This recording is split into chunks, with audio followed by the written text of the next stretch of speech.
కావున నా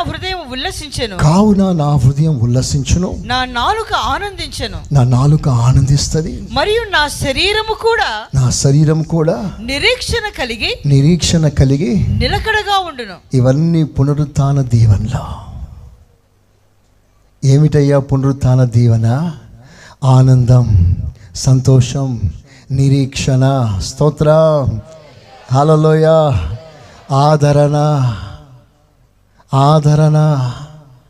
నీ బాష్ప బిందువులన్నీ తుడిచివేస్తాడు. ఆదరణ. ఏమిటి ఆదరణ అంటే?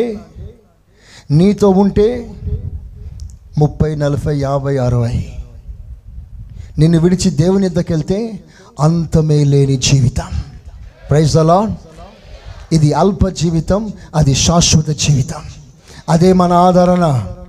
ఇక్కడ కష్టాలు, ఇక్కడ బాధలు, ఇక్కడ అప్పులు, ఇక్కడ వడ్డీలు, ఇక్కడ సమస్యలు, ఇక్కడ అవమానం, రోజుకో మాట, రోజుకో పాట, నిన్ను దూషిస్తారు, హింసిస్తారు. కష్టాలు తప్ప జీవిత కాలం అంతా బాధతో గడపాలి.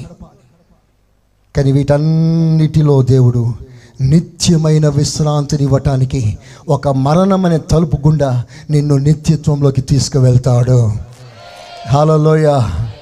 అక్కడ ఏడుపు ఉండదు, అక్కడ బాధ ఉండదు, అక్కడ కష్టం ఉండదు. స్తోత్రం అనండి.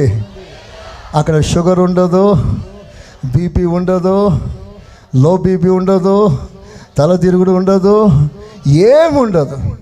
అక్కడ ఆరోగ్యం, ఆనందం, సంతోషం, సౌభాగ్యం. Praise the lord. ఏదో చూద్దాంలే పాస్టర్ గారు అన్నట్లుగా మీరు రెస్పాన్స్ ఇస్తున్నారు. ఇంత గొప్ప పట్టణం దేవుడు మీ కొరకు కట్టి పెట్టాడే.